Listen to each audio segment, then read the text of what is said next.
hello बच्चों. So today we are going to start our very first unit and that is the solid state. तो हमने पहले kinetics करी है but अब हम अपनी स्टार्टिंग से ही कर रहे हैं और फर्स्ट यूनिट करेंगे वो क्या है, द सॉलिड स्टेट. अच्छा, सॉलिड के बारे में बेटा तुम्हें पता होगा, तुमने 11th में भी देखा है, छोटी क्लासेस में भी हम ठोस, द्रव और जब जो गैस है उसमें भी हम डिफरेंसेस देखते हैं. तो सॉलिड बेसिकली क्या होता है बेटा? Solid is that form of matter which have a definite shape and a definite volume.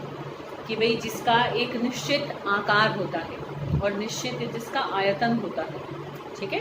तो जिसकी वॉल्यूम और शेप डेफिनेट होती है तो उसको हम क्या कहते हैं? सॉलिड कहते हैं. और साथ में और क्या होता है कि उसमें रिजिडिटी होती है, मतलब ठोस होता है वो अंदर से. समझ रहे हो? रिजिडिटी समझते हो कि वो अंदर से क्या होता है, एक तरीके से भरा हुआ है, ठीक है. तो जिसमें रिजिडिटी है, अंदर ठोसता है जिसमें, तो ऐसे मैटर की उस फॉर्म को हम क्या कहते हैं? सॉलिड कहते हैं. तो सॉलिड्स को हम सबसे पहले इसमें जो इस यूनिट में करने जा रहे हैं तो वो है difference, and that is the difference between crystalline and amorphous solids. तो क्रिस्टलाइन और अमरफस सॉलिड्स बेटा क्या होते हैं? तो सबसे पहले हम क्रिस्टलाइन सॉलिड्स को देखेंगे. तो क्रिस्टलाइन सॉलिड्स बेटा वो होते हैं कि जिसमें पार्टिकल्स की जो अरेंजमेंट होती है that is regular, very much regular arrangement. अब इसको ऐसे समझो. अच्छा, पार्टिकल्स कौन से हो सकते हैं? Particles either it can be atoms और आयंस और मॉलिक्यूल्स.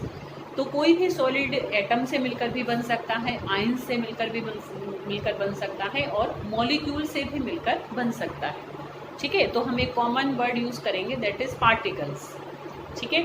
तो जब पार्टिकल्स की अरेंजमेंट रेगुलर होती है तो वो क्रिस्टलाइन सॉलिड होता है, और जब पार्टिकल्स की अरेंजमेंट रेगुलर नहीं होती है तो दैट इज़ एमरफस सॉलिड. इसको हम एक सिंपल एग्जांपल से भी समझ सकते हैं. अब ऐसे समझो बेटा, जैसे कि 100 बच्चे हैं. अब एक क्लास में तो जैसे अगर एक बड़ा हॉल है तो वो 100 बच्चे ऐसे खड़े हैं कि 10-10 बच्चों की बिल्कुल ऐसे स्ट्रेट लाइंस बनी हुई हैं, ठीक है. तो 10 लाइन है 10-10 बच्चों की, तो एक रेगुलर पैटर्न है अरेंजमेंट ऑफ स्टूडेंट्स का. तो इसी तरीके से जब किसी सॉलिड के अंदर पार्टिकल्स एक रेगुलर मैनर में अरेंज हैं, मतलब एक रेगुलर पैटर्न है जिसको हम स्टडी भी कर सकते हैं, हमने स्टडी कर रखा है, ठीक है. तो जब एक रेगुलर पैटर्न में पार्टिकल्स एक सॉलिड के अंदर अरेंज होते हैं तो वो क्रिस्टलाइन सॉलिड होता है. और एक ऐसा हॉल हो कि जिसमें 100 बच्चे बस हमने कहा कि अंदर जाओ और वो ऐसे कैसे भी खड़े हो गए, मतलब कोई अरेंजमेंट नहीं और घुस गए, मतलब एक कमरे में, है ना. तो जब पार्टिकल्स की कोई भी रेगुलर अरेंजमेंट ही नहीं है कि जहाँ मन करे वो अपने मर्जी से ही अरेंज हैं, तो इरेगुलर अरेंजमेंट जिसमें पार्टिकल्स की होती है, ऐसे सॉलिड्स को हम एमरफस सॉलिड्स कहते हैं, ठीक है. तो ये इनकी पहला पॉइंट हम डेफिनेशन का ही देंगे. कोई भी डिफरेंस होता है ना बेटा, तो उसमें ये चीज़ ध्यान रखा करो, the first point should be of definition. तो डेफिनेशन अगर नहीं होगी तो तुम कितने भी और डिफरेंसेस लिख लो, तुम्हें फुल मार्क्स नहीं मिलेंगे, ठीक है बेटा. तो इसलिए फर्स्ट पॉइंट हम ये डेफिनेशन का ही देंगे. और सेकेंड पॉइंट अगर हम देखें, अब इन्हीं में से चीज़ें निकलती आएंगी कि जो हमारे क्रिस्टलाइन सॉलिड्स होते हैं उनका क्या होता है, एक तरीके से उनका शार्प मेल्टिंग पॉइंट होता है. शार्प समझते हो? ये जैसे ये टर्म तुमने 11th में भी करी होगी. फर्स्ट यूनिट में जब वो आता है ना, हमारा कंपाउंड और मिक्सचर का डिफरेंस आता है, वहाँ पे एक शार्प वर्ड आता है. तो शार्प का मतलब क्या होता है? निश्चित, ठीक है. कि जो क्रिस्टलाइन सॉलिड्स होते हैं उनका एक ही मतलब टेम्परेचर कोई मेल्टिंग पॉइंट बिहेव करेगा. जैसे कि मैं आइस को कहूँ, ठीक है, तो आइस का मेल्टिंग पॉइंट क्या है? 0 डिग्री सेंटीग्रेड, ठीक है. मतलब जितनी भी आइस है, अगर हम टेम्परेचर को मेंटेन करके रखें 0 डिग्री सेंटीग्रेड, तो धीरे धीरे धीरे सारी क्या है, धीरे धीरे सही मेल्ट हो जाएगी, ठीक है बेटा. और जो हमारा अमरफस सॉलिड होते हैं उनमें क्या है कि कभी भी कोई एक टेम्परेचर उसका मेल्टिंग पॉइंट बिहेव नहीं करेगा, वो एक रेंज में मेल्ट ऑफ होगा, ठीक है. जैसे कि मैं कहूँ कि भाई आइस का पहले हम क्या करने जा रहे हैं, ये हम क्या कर रहे हैं, that is the difference between crystalline solids and amorphous solids.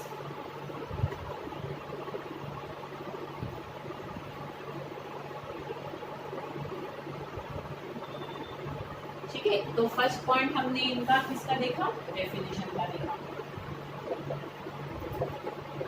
ठीक है. सेकेंड पॉइंट हम इनका क्या कह रहे हैं कि इनका कैसा होता है? शार्प मेल्टिंग पॉइंट होता है.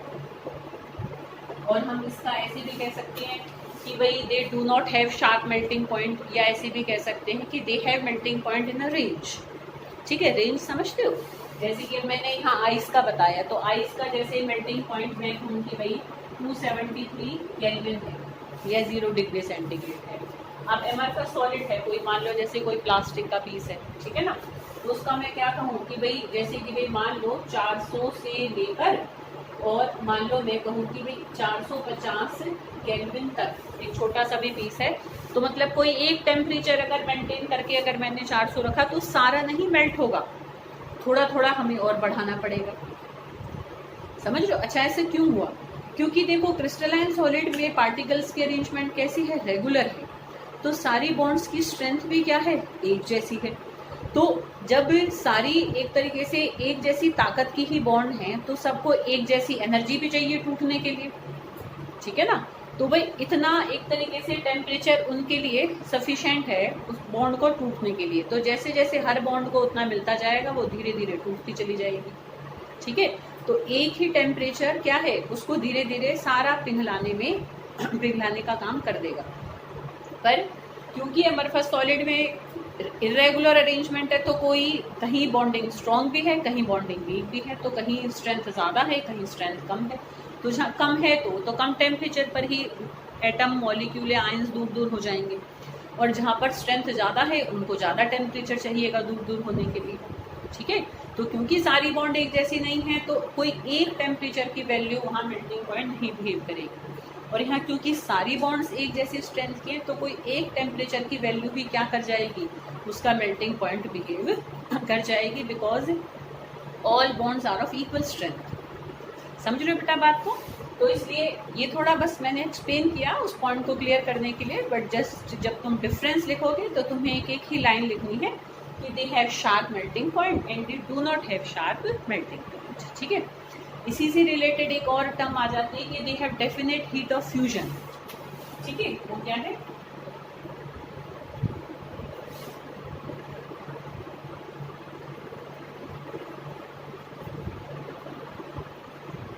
कि हीट ऑफ फ्यूजन एक तरीके से क्या होती है? फ्यूजन का मतलब होता है केमिस्ट्री में मेल्टिंग, पिघलना, ठीक है।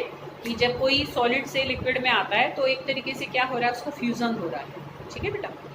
तो हीट ऑफ फ्यूजन क्या होती है? एक तरीके से कि किसी भी सॉलिड की 1 मोल अमाउंट है अगर मेरे पास, तो उसकी 1 मोल अमाउंट को पूरा पिघलाने के लिए हमें कितनी हीट उसको देनी पड़ती है, वो उसकी होती है heat of fusion. Amount of heat required to melt the 1 mole of a solid, ठीक है, is called its heat of fusion. तो अब क्योंकि ये क्या है, इनमें बॉन्ड सारी इक्वल स्ट्रेंथ की हैं, तो मैं 1 मोल अगर प्योर आइस है मेरे पास, तो यहाँ है, चाहे किसी और के घर है, चाहे किसी और के घर है, अगर मतलब 4 घरों में मैं 1 मोल आइस को पिघलाऊंगी, अगर सेम एक तरीके से एटमॉस्फेरिक कंडीशंस हैं, ठीक है ना बेटा, समझ रहे हो बेटा बात को। तो कहीं भी अगर मैं 1 मोल प्योर आइस को पिघलाऊंगी तो उसमें उसकी हीट ऑफ फ्यूजन क्या है, डेफिनेट रहेगी, उतनी ही रहेगी, बदलेगी नहीं, ठीक है बेटा। पर अगर मैं जैसे 1 मोल अगर मैं मान लो किसी भी एमरफस सॉलिड का लूँ, जैसे ग्लास का लूँ, तो मैं एक जगह ही अगर 4 ग्लास के पीस रख लूँगी और चारों 1 मोल 1 मोल 1 मोल 1 मोल की है, तो सबको पिघलाने के लिए मुझे डिफरेंट एक तरीके से क्या है, हीट देनी पड़ेगी। क्यों? क्योंकि सब में बॉन्ड्स क्या हैं, अलग अलग टाइप की हैं, अलग अलग स्ट्रेंथ की हैं, सब में अरेंजमेंट अलग अलग है। समझ रहे हो बेटा बात को? ठीक है। तो इसलिए यहाँ पर क्या है, क्योंकि अरेंजमेंट ही कोई डेफिनेट नहीं है, तो हीट ऑफ फ्यूजन भी उनकी डेफिनेट नहीं होगी। और यहाँ क्योंकि अरेंजमेंट बहुत रेगुलर है, डेफिनेट है, तो इसलिए उनकी हीट ऑफ फ्यूजन भी कैसी होगी, वेरी मच डेफिनेट। क्लियर बेटा? तो ये इसका क्या है, एक तरीके से क्या है, थर्ड पॉइंट है, ठीक है।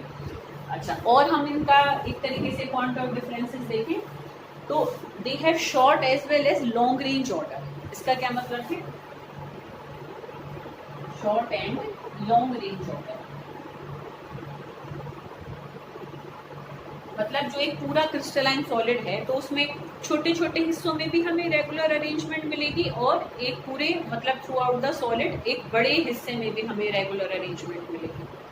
तो जिसमें शॉर्ट रेंज में भी एक ऑर्डर्ड अरेंजमेंट होती है और लॉन्ग रेंज में भी एक ऑर्डर्ड अरेंजमेंट होती है, तो सच सॉलिड्स आर क्रिस्टलाइन सॉलिड्स।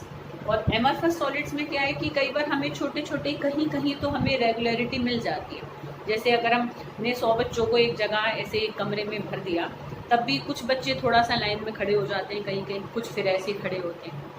तो एमरफस सॉलिड में क्या है, शॉर्ट रेंज ऑर्डर्स तो हमें मिल जाते हैं, बट लॉन्ग रेंज ऑर्डर्स हमें नहीं मिलते। और जिन छोटे छोटे हिस्सों में हमें एमरफस सॉलिड में शॉर्ट मतलब ऑर्डर्ड अरेंजमेंट मिलती है, जो उसके शॉर्ट रेंज ऑर्डर्स वाली जो जगहें होती हैं एमरफस सॉलिड में, उनको हम क्रिस्टलाइट्स कहते हैं। क्या कहते हैं बेटा उनको हम? क्रिस्टलाइट्स। ठीक है, आ रही बेटा बात समझ में? तो ऐसे छोटी छोटी सी डेफिनेशन भी कई बार इन्हीं डिफरेंसेस के बीच में हमारी आ जाती हैं, तो उनको भी थोड़ा सा बेटा ध्यान देके चलिए। ठीक है बेटा, तो ये इनके एक तो डेफिनेशन का डिफरेंस है, एक इनका शार्प मेल्टिंग पॉइंट है, उनका शार्प नहीं है। इनकी डेफिनेट हीट ऑफ फ्यूजन है, उनकी डेफिनेट हीट ऑफ फ्यूजन नहीं है। इनमें शॉर्ट और लॉन्ग रेंज ऑर्डर होते हैं, मतलब दोनों होते हैं, और यहाँ पर क्या होते हैं, शॉर्ट रेंज ऑर्डर भी होते हैं। ठीक है, और उन हिस्सों को हम क्रिस्टलाइट्स कहते हैं। अब नेक्स्ट हम डिफरेंस देखें।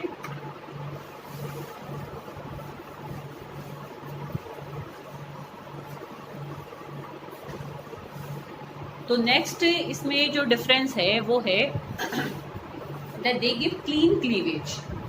मतलब ऐसे समझो कि जैसे एक क्रिस्टलाइन सॉलिड का पीस है मेरे पास, और मैं उसको ऐसे काट दूँ तो ऐसे बड़ा स्मूथली कटेगा, बिल्कुल ऐसे प्लेन। समझ रहे हो ना? जैसे कि हम कभी जैसे आलू का पीस काटते हैं, शार्प हमारे पास नाइफ है, ऐसे क्लियर कट के गिरता है ना, ऐसे बिल्कुल साफ मतलब कट मिलेगा। पर एमरफस सॉलिड में क्या है, ऐसे टेढ़ा मेढ़ा सा कटेगा। उसका भी देखो, सब चीज़ों का रीज़न वही है, रेगुलर अरेंजमेंट। अब तुम देखो कि क्योंकि क्रिस्टलाइन सॉलिड में सारी बॉन्ड्स की जैसी स्ट्रेंथ है, तो एक ही फोर्स से सबके लिए काम करेगी। मतलब वही फोर्स अगर मैं नीचे तक लगा रही हूँ तो सारे के सारे कटते चले जाएंगे और एक बड़ा साफ कट हमें मिलेगा। बट एमरफस में कहीं बॉन्ड स्ट्रॉन्ग है, कहीं वीक है, कहीं स्ट्रॉन्ग है, कहीं वीक है। तो जहाँ स्ट्रॉन्ग है वहाँ ज़्यादा ताकत लगानी पड़ेगी, जहाँ वीक है वहाँ कम ताकत से काम चल जाएगा, तो टेढ़ा मेढ़ा कटेगा हमारा। ठीक है, तो इसलिए नेक्स्ट पॉइंट हमारे डिफरेंस का क्या बनेगा कि दे गिव क्लीन क्लीवेज।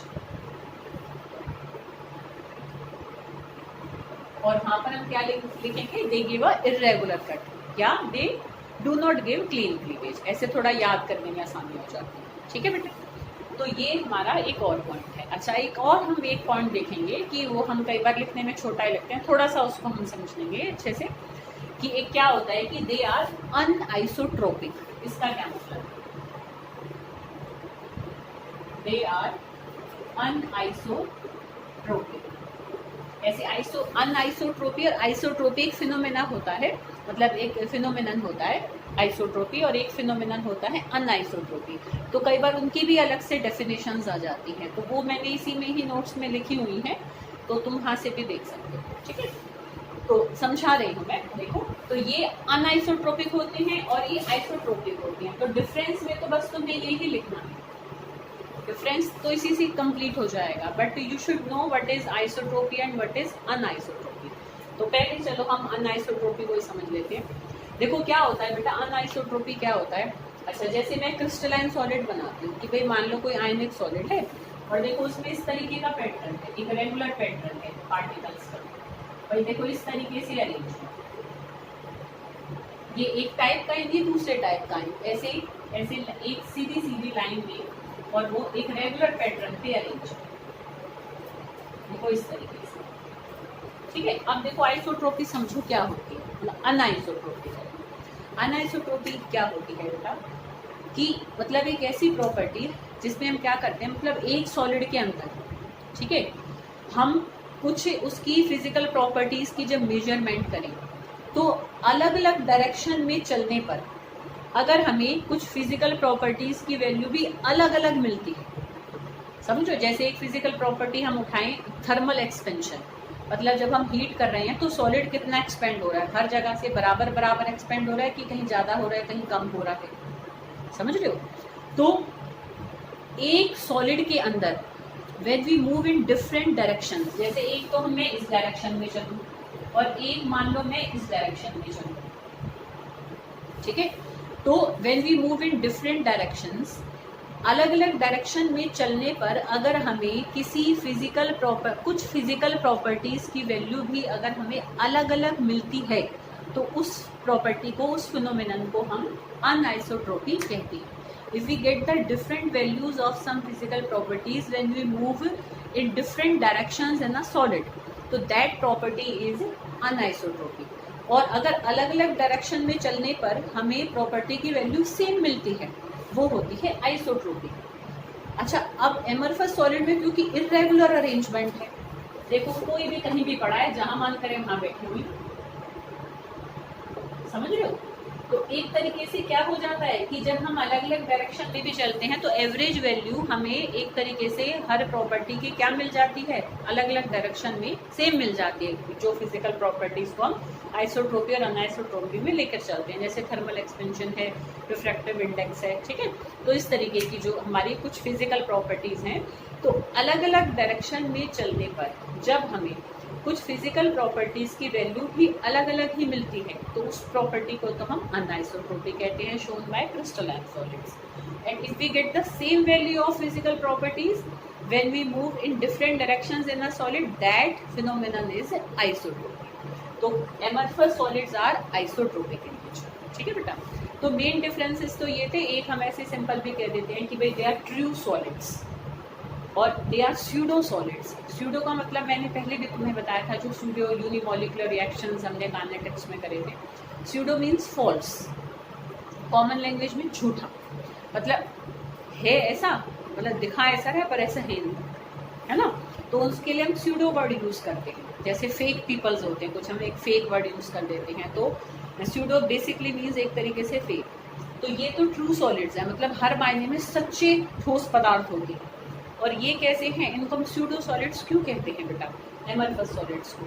इसलिए कहते हैं बेटा कि देखो जो हमारे क्रिस्टलाइन सॉलिड होते हैं, मतलब उनमें जो पार्टिकल्स के अरेंजमेंट है, मतलब जो पार्टिकल्स की पोजीशन है वो फिक्स है, वही रहेगी, ठीक है। एमरफस में भी दिखता हमें ऐसा ही है कि फिक्स है, पर पता है कि जैसे तुम कभी ऐसे कहीं घूमने जाओ और कहीं ऐसे देखो कि भाई कोई बहुत ही पुरानी बिल्डिंग है, जैसे साल बीत गए है ना, 50 साल 100 साल पुरानी कोई बिल्डिंग है, तो उसके शीशों को कभी ध्यान से देखना, तो वो नीचे से मोटे हो गए होते हैं और ऊपर से पतले हो गए होते हैं, समझ रहे हो? तो एमरफस सॉलिड में ये प्रॉपर्टी होती है कि उसके जो मॉलिक्यूल्स होते हैं ग्रेविटी से धीरे धीरे धीरे नीचे की तरफ बहते रहते हैं। और बहने का नेचर किसका होता है, लिक्विड का होता है ना, कि ग्रेविटी के कारण ऐसे नीचे की तरफ आई जा रही है। तो जबकि सॉलिड तो ठोस पदार्थ है, पोजीशन फिक्स होनी चाहिए, तो क्रिस्टलाइन सॉलिड की हमेशा पोजीशंस उसमें जो पार्टिकल्स की वो फिक्स रहती है, रेगुलर रहती है। पर एमरफस में क्या होता है, मतलब धीरे धीरे सही, पर उसमें फ्लूइडिटी होती है, मतलब बहने की क्षमता होती है उसमें। तो अब बहने की क्षमता है तो उसको लिक्विड की तरफ लेके जा रही है वो, तो मतलब वो हर मायने में पूरी तरीके से एक तरीके से सॉलिड नहीं है, सॉलिड ही है एमरफस सॉलिड, पर उतना सच्चा सॉलिड नहीं है जितना सच्चा की क्रिस्टलाइन सॉलिड है। इसलिए हम इनको स्यूडो सॉलिड्स कहते हैं और इनको हम ट्रू सॉलिड्स कहते हैं, ठीक है। तो देखो जितने भी एक तरीके से कंपाउंड्स हैं हमारे, ठीक है, एलिमेंट्स हैं, कंपाउंड्स हैं, आयोनिक कंपाउंड्स हैं, मतलब जितने भी, ठीक है ना, वो सब हमारे क्या होते हैं, क्रिस्टलाइन सॉलिड्स होते हैं, जितने भी आयनिक कंपाउंड्स हैं, ठीक है बेटा। और इवन जैसे कि जो ऑर्गेनिक कंपाउंड्स में भी जो सॉलिड कंपाउंड्स होते हैं वो सारे कैसे होते हैं, क्रिस्टलाइन सॉलिड्स में आते हैं। और एमरफस सॉलिड्स में क्या होता है, जैसे ग्लास है, प्लास्टिक है, तो ये हमारे किस में आते हैं, मतलब जो बहुत ज़्यादा बड़े बड़े एक तरीके से मैक्रो कंपाउंड्स हैं, मतलब बहुत ही विशाल का एक तरीके से जो हमारे एक तरीके से सब्सटेंसेस होते हैं वो हमारे एमरफस सॉलिड्स में आते हैं, ठीक है।